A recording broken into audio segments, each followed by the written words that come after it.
Ghosts, angels, demons, fairies, vampires, werewolves. All those stories you heard as a kid. All those stories Mom and Dad said weren't true. For most people, that's all they are. Myth, legend. Occasionally people find there is something out there in the dark. Many years ago, I trained with the late Lou Gentili, one of the best-known demonologists in the United States. When he died, he asked I continue his legacy. I've been continuing investigations since his death, but I also wanted to bring back his efforts to educate the public about what's really out there. Join us for a brand new YouTube series, The Paranormal Encyclopedia, with me, your host, Kevin Mears, demonologist and paranormal investigator, while we investigate what really goes bump in the night.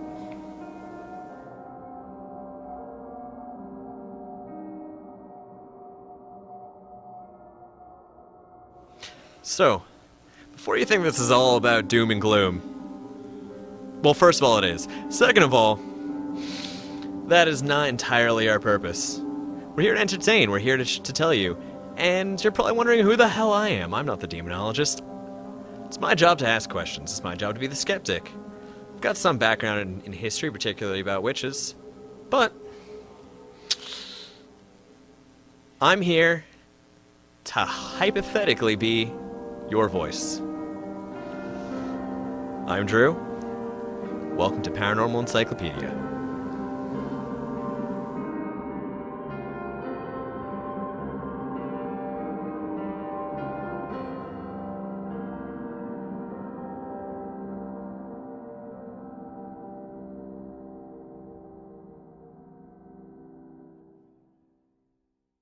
Good evening, everyone, and welcome to the Easter episode of the Paranormal Encyclopedia. We're your hosts. I'm Kevin Mears, demonologist. I'm Drew Zanti, the co-host, and guy who does history a lot. Yeah, which is actually pretty much central to what we're talking about tonight. Where Easter comes from, why do we have Easter bunnies, and does it all relate to a pagan goddess named Ishtar? Okay. So many of you have probably seen this, and hopefully Amisha will put in the ridiculous meme that's been circulating Facebook for at least 3 or 4 years now. So supposedly, according to this meme, Ishtar is a pagan Babylonian goddess of fertility and sex. And her symbols are the bunny and the egg. And her name isn't pronounced Ishtar, it's actually pronounced Easter. And that's where we got Easter from. Everything I just said is wrong. Not entirely, just... Well, okay, let's be fair. Ishtar is a goddess of sex and fertility. She's also a war goddess. Doesn't fit Easter quite so well. It's still something. But also notice, Ishtar. Not Easter, Ishtar. It's not... Pronunciations do shift, but... Yeah. Especially because there's another pagan celebration that is the actual origin of the name Easter, which we're going to get to. I think a much better break from logic would be... Okay, so, who has practices that involve rabbits and eggs with their Easter celebrations? Oh wait, that's more of a Germanic and Saxon type of a celebration. Yes, it is. In fact, it came to the United States through the Pennsylvania Dutch, which... for anyone who failed high school history, Pennsylvania Dutch were actually Germans, not Dutch. Yeah, Deutsch. Yes.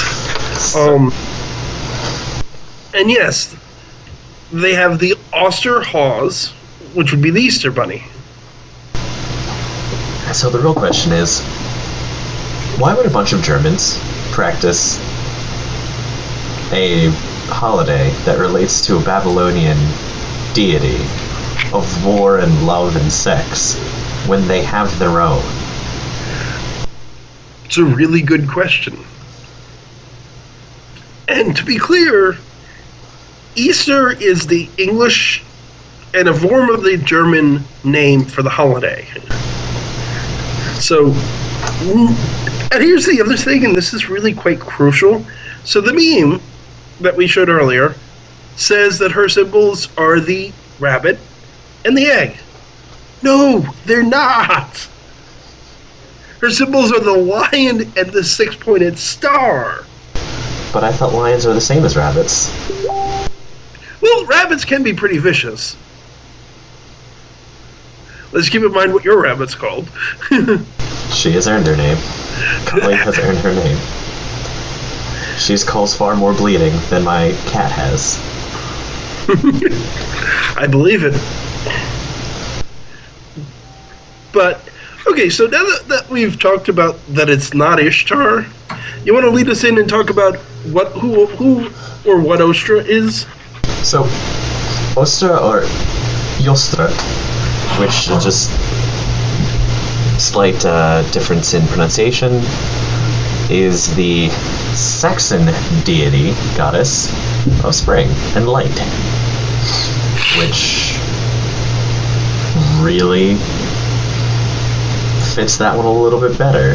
Whole ceremony of light aspect, which the English to this day still practice with bonfires. And to be clear, the only period reference I've ever found to Ostra is a Catholic monk named Venerable Bede, which is 8th century, who says that April specifically is Ostra month because of the worship of the Germanic goddess of spring, Ostra, or Yostra. Do you know of any other references close to the right time period? No, but that's really not saying much. This is granted. Remotely, Yeah. considering you have the most prevalent goddess with artifacts is mentioned in passing once, and we have found at least 10 of her temples, as well as countless artifacts, and the goddess I'm referring to is Nehelenia, which... Yeah. You don't know them because they weren't really recorded, unlike the Norse versions of the deities, which actually had recordings. You didn't really have a Book of Kells for Germany and Saxony and England. True, and that's fair, and I'm certainly not discounting Ostra as a goddess of spring. From what I've read, there's some debate historically about, is it actually just this festival that happened at the beginning of spring, or is it the actual goddess of spring? But that it's like, okay, there's a debate. It could very well be a goddess. There is a historical reference that mentions her, and as you say, there isn't a whole lot of written records from this time period and this culture. Although the other thing to realize is, in Venerable Bede's account, he doesn't mention rabbits. He doesn't mention eggs. The first time either of those things is mentioned is Johann and Wilhelm Grimm, the Grimm's brothers, as you know, and as I'm sure most of our very intelligent listeners are aware. Yeah, these are the guys that wrote all the stories that Disney rips off, or not quite rips off, but uses for movies. Because keep in mind, again, I'm not telling Drew anything he doesn't know, but in case there's one guy out there in the audience who didn't realize this, the Grimm's brothers weren't just writing down children's stories, they were writing down folklore. But they claim that they had found oral history in Germany of Ostra being celebrated, recognized and celebrated with eggs and rabbits. Yeah, as far as I know, the first reference of connecting rabbits to Ostra is in 1972, which you have John Andrew Boyle. Let's see. But no, in fairness, the Grimm brothers do make the connection in the 19th century. Well over 1,000 years after the time periods we're talking about. But they're mostly drawing it up as a... Yeah. surmising. True. And in fairness, this is a lot older than 1970. 19th century is a little older than 1972. But, yeah, to be fair, it's all one of those things where you're not going to get good sources. No, unfortunately. I'm sorry, go ahead. I don't know much about the gods of Northern Europe, because there were no written records. So, whether you're talking about the Balts, you're talking about the Germans, you're talking about the English before they converted. Not many records. I mean, we know about a few of them. Mm-hmm. The Celtic Pantheon has a bunch of gods. And yeah, that one, which you have Roman records of. Yeah. But you don't see that much beyond Roman records, and if the Romans didn't write about them, to be fair, the Romans did write about all those people, just not in great depth. You were telling me something a while back about the eggs in particular. And the practice of dyeing the eggs. Oh, yeah, that was that's a pretty recent tradition, as far as I know. Weren't you saying something about the pagans may have borrowed it from the Christians, not the other way around? When the Gnostics showed up? Or I read something like this somewhere. I thought you had mentioned it in a conversation. Just by virtue of the reality is, there isn't a whole... Again, sparse records being what there aren't a lot of references to Northern European cultures using the egg as a symbol. At least until relatively recently. Early Christians of Mesopotamia were the first ones supposedly stained eggs red in the memory of the blood of Christ. That explains something, because there's the one of the many things I have been definitively told about how Catholics in particular are horrible people because we use all these pagan idolatries in our holidays, was that supposedly dyeing the eggs comes from pagans dipping eggs in the blood of human sacrifices. Which, somebody has too much time on their hands, in my opinion. Yeah, not so much. That was supposed to be dipped in the blood of Christ? No, representing the blood of Christ? Not quite the same. No, not really. And obviously, we've said this enough times that Misha wants to turn it into a drinking game.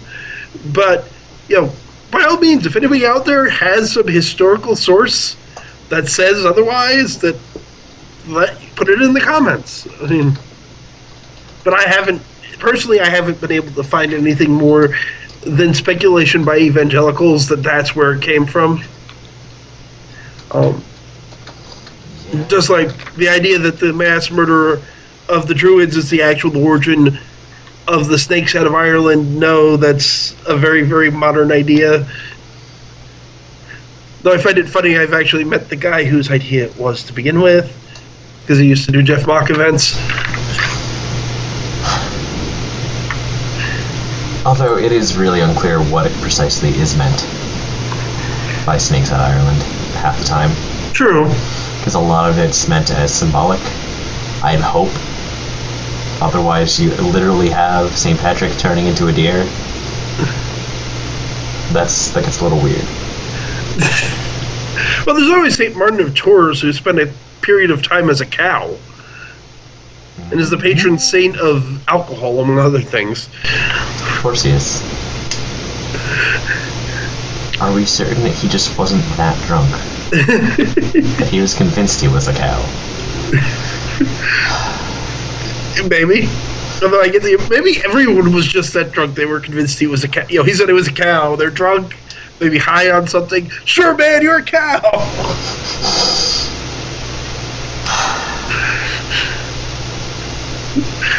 I still love that there's a church dedicated to him near where I grew up that looks like a giant, I think of it as a duck. I've also heard it compared to the Loch Ness Monster.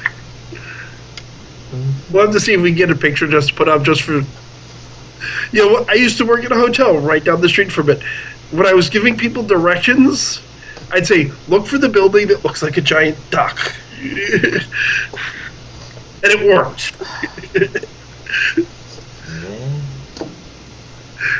Not that I mean any disrespect to Catholics, but if anyone out there is from New Hope, PA, you know St. Martin of Tours, you know what I'm talking about. What other things? Well, actually, to get back on track, the actual Christian origins of Easter. More specifically, okay, so in Germany, in England, US, other places that speak English or German, they call it Easter, Ostra, similar names. In Rome, in Latin-speaking, the various Romance language countries, not so much. They actually call it Pasch, or Pas, or all of which, Paschal, all of which are Latin derivatives of Pasa, P-A-S-E-H-A, which is the Hebrew name for Passover. If you read your Bible, go figure where I'm suggesting. The Christians saying read your Bible. It says that the Last Supper, which happened just before the crucifixion, which was, of course, supposed to be Good Friday, the Friday before Easter, was a Passover feast. Jesus sends the disciples, and I will look up the exact verse just because I prefer to be more accurate, but he sends them out to find a place to hold the Passover feast. And they find Joseph of Arimathea, who's a rich man, who allows them to use his home. Okay, here we go. Last Supper.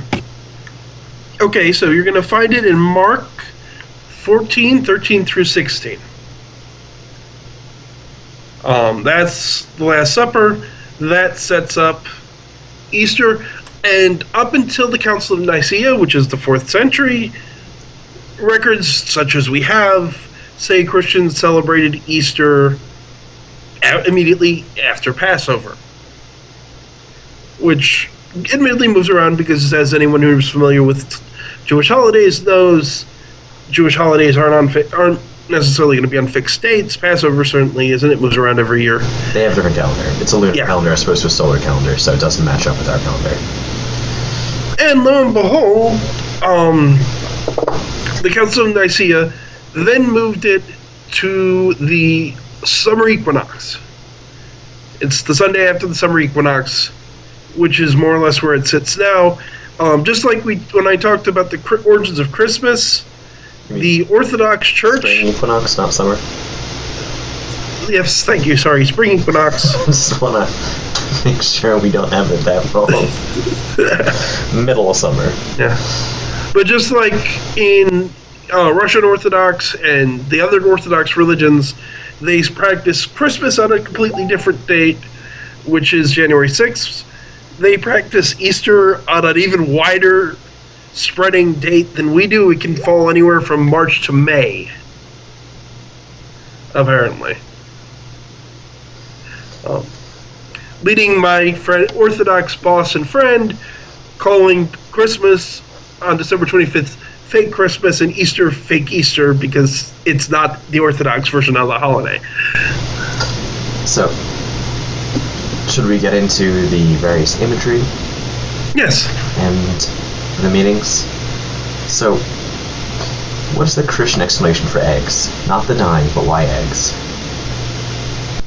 The explanation I've usually seen is it's a symbol of rebirth and renewal. The egg hatches, bird comes out.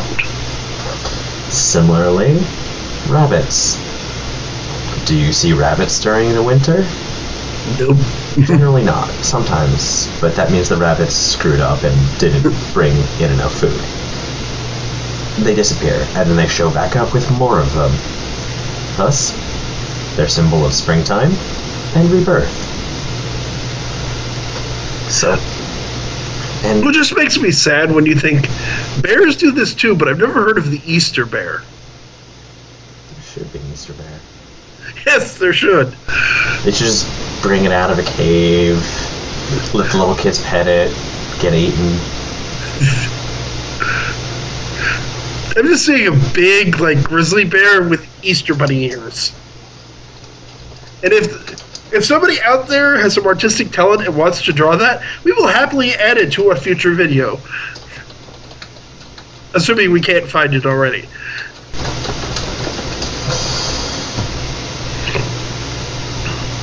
Yeah.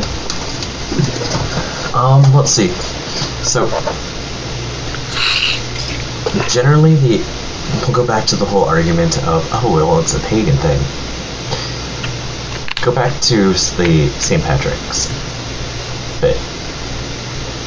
You have the clover. St. Patrick grabbed a clover, explains it in a new Christian light. The Christians converted people by doing this, going, hey, we're not so different. So, here is something that you're very familiar with, and a new explanation for it. There is no reason for them to change the holidays completely. That would just cause problems. So you go, hey, these secular practices you have, there's nothing wrong with them. Just drop the gods. Drop the rituals to the gods. All of the fun, cutesy stuff you do for your kids, that's fine. Us getting together and eating at this specific time of the year is fine. Not to mention, spring applies to Christians as much as it applies to pagans. Oh, yes. You survived the winter. Let's have a party. Doesn't sound like much now, but when you consider the fact that windows are holes in your wall, and you have to move animals into the house so that way it's slightly warmer. Hey, I didn't get sick and die because I'm sleeping on top of animal dung. Kinda becomes a little bit more of an accomplishment. Yes, it does. Also, we managed to save enough food so that none of us starve to death. Go us. We are both big fans of people surviving. Generally. Yeah, granted. But and it's a reality. I don't take as much issue with the fact people want to point to pagan elements in the holiday. I mean, okay, the Ishtar thing I think we've thoroughly debunked. But the Ishtar thing is legitimate. Whether she was a pagan goddess or just a pagan celebration of spring, it has pagan roots. I have no problem with this. I have no problem with the fact the eggs have pagan roots, and some of the other symbols have pagan roots. This is all cool.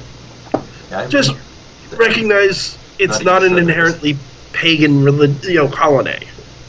At least the way Christians celebrate it. And I'm not even sure the eggs do have a pagan root. They might not. I mean, the oldest decorated eggs are not related to Easter, so...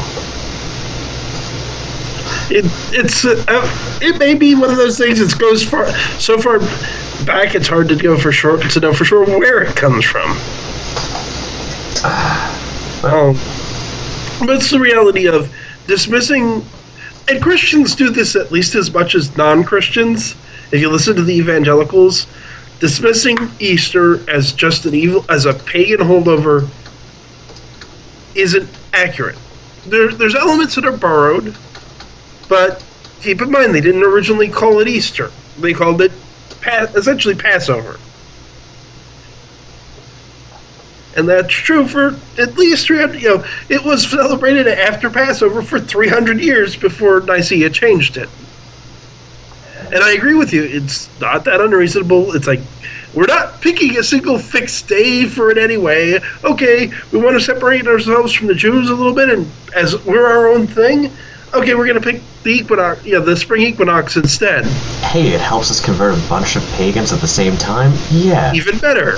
Also, you don't really have a deadly winter in the Middle Eastern area. Yeah.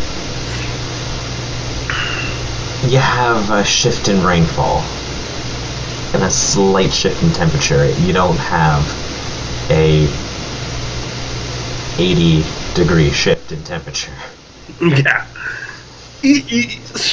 Winter in Germany is very different than winter in Israel.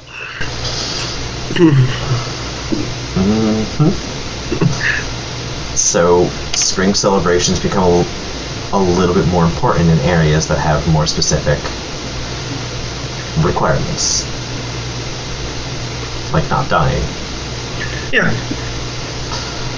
You don't want to die. You didn't die. Celebrate that. Also, why all the baby animals? You want to know where all the baby animals come from? That is where The stork. the stork brings them all. Yes, in the beginning of spring.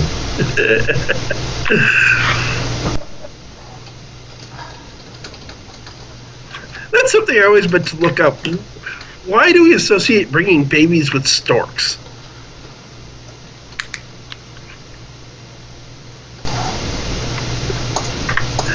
I stumped the historian. Google now.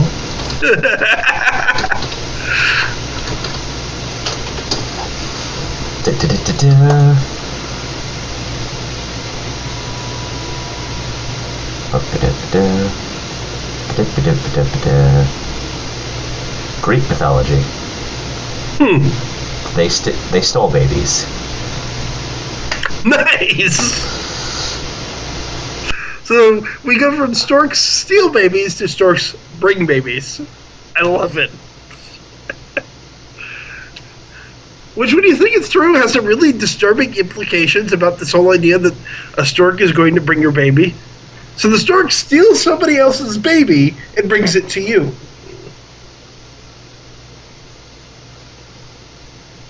Yeah. Which, of course, also begs the question, well, then where did the babies come from to begin with? Oh, okay. So, it has to do with the stork's migration. Okay. They're a migratory bird. They'd be heading north and nesting around March and April. Mm-hmm. And March and April babies will be conceived in June in the previous year, around Midsummer's Eve festival. Which is one of the festivals of fertility. Makes sense.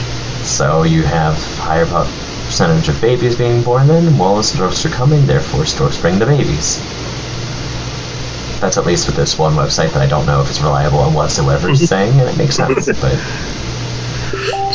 No, that sounds logical. Could be completely made up, we don't know, but it sounds logical. So we'll go with that. If somebody knows better, again, feel free to put it in the comments. I think we've covered Easter pretty well, don't you? Yeah. I feel like this is not too extensive a topic. No, it really Unless isn't. we wanted to really dive in, which I don't think we want to. No, I don't see being able to dive in easy without getting much more religious than I'm necessarily comfortable with doing.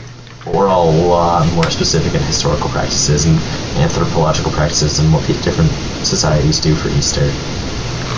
And True, which not done. actually could be quite interesting, but might also be good to do for next year's Easter episode. We don't want to do everything, because if we do it all at once, what are we going to do next year? That's what I keep thinking. It's like... And we've run about the 20 minutes. We want to keep the episodes at this... Oh, actually, we've run a little over that, but we've kept... This way, we're keeping it relatively short. And there's some bullshitting that's happening like right now. Yeah, but we'll edit probably a lot of this out. Okay, so edit point. Dramatic pause, and... But, okay, so... Okay, folks, I think that wraps it up for Easter. We've covered pretty well. It's not Ishtar. We've covered what it is and what that may or may not mean. There's certainly a lot more we could go into, but either we're going to get into an anthropology lesson, which is probably better left to next year's Easter episode, because it's going to be long, or a theology lesson, which I'm not really qualified to give. And we want to keep this accessible to everybody, not just Christians. So we're going to call it a night here. Please like, comment, subscribe. We've got more coming up. I think our Satanism episode is the next thing up on tap, unless we wind up scheduling another interview between now and then. But for Paranormal Encyclopedia, I'm your host, Kevin Mears. Co-host, Drew Rosansky. And happy Easter, everybody. Goodbye.